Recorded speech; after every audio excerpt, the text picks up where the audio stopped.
Hey guys, Joelster here, welcome back to the channel. So I finally got a chance to review another projector from BenQ. Now this time I have the HT3550 4K HDR projector, which is one of the newest 4K projectors BenQ released this year. So welcome to the channel guys. We're going to take a closer look to the BenQ HT3550 4K projector. Let's do this.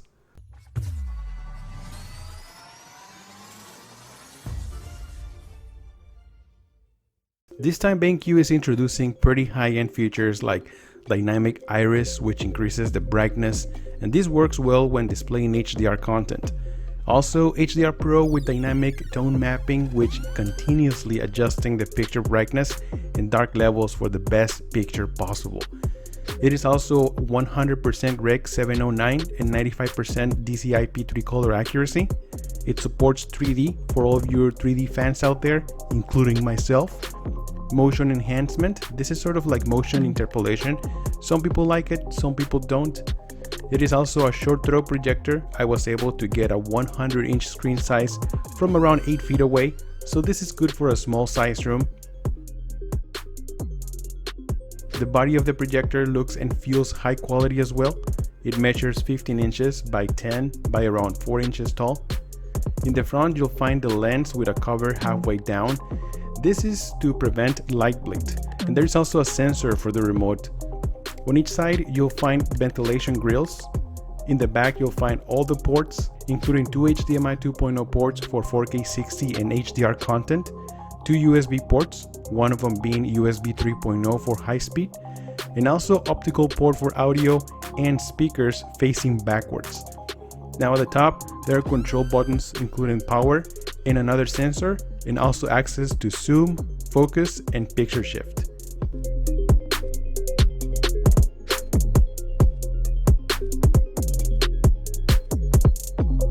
Now at the bottom you'll find the mounting ports and a height adjustment screw. Alright guys, so let's get into what's important, and that is picture quality. My first impression is really good, but I feel that I have been very spoiled with my 4K laser projector. Now switching from a laser to a DLP projector, I do notice the difference, especially in sharpness and brightness. With that being said, I do like the color accuracy I get from the BenQ projector, and also the ability to adjust tons of picture settings like color, motion, HDR brightness, and a lot more. You also have access to automatic keystone adjustment and picture shift when the projector is on a tilt position.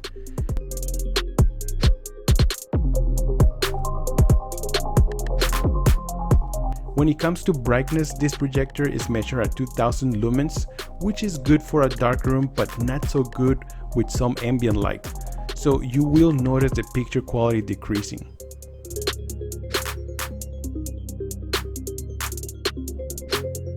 I have a widescreen which looks okay, but I wanted to test different screen materials for better results.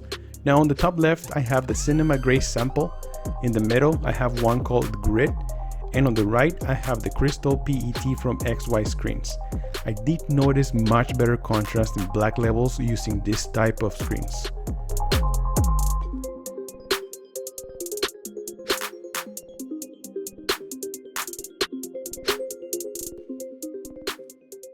Now I'm a gamer, and of course I wanted to try gaming on my Xbox One X, and although the input lag is lower than my laser projector, it is not good enough for gaming fast-paced games like shooters.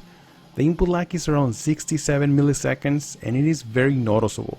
I tried changing my Xbox settings to 1080p to see if that will help, and also I used silent mode on the projector, which turns off some features for faster response, but nothing helped with input lag. So for gaming it is good for single player games.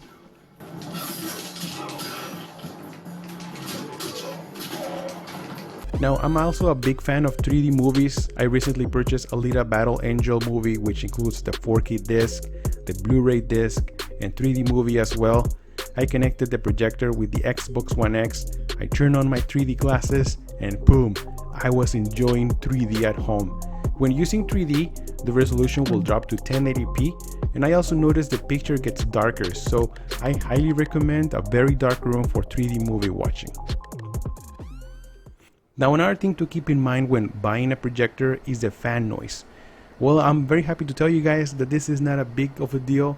There is also a silent mode option, which drastically reduces the fan noise by turning off some features.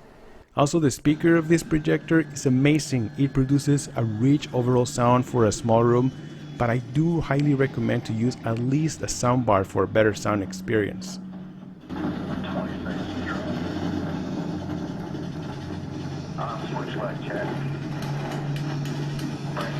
Some of the negatives for me was that it takes around 40 seconds for the projector to turn on, so booting time is a bit long for my taste. And also, projectors produce a lot of heat, so using this projector in a small room is not a good idea.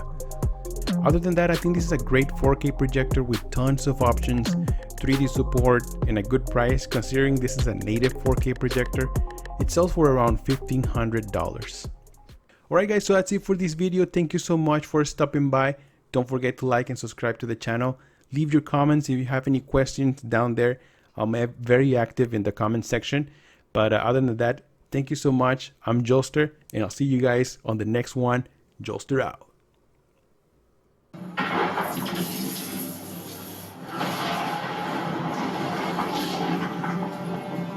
So now you defend Earthrealm. I have made a solemn vow. You will be held to its scrutiny. Round one, fight.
Fatality.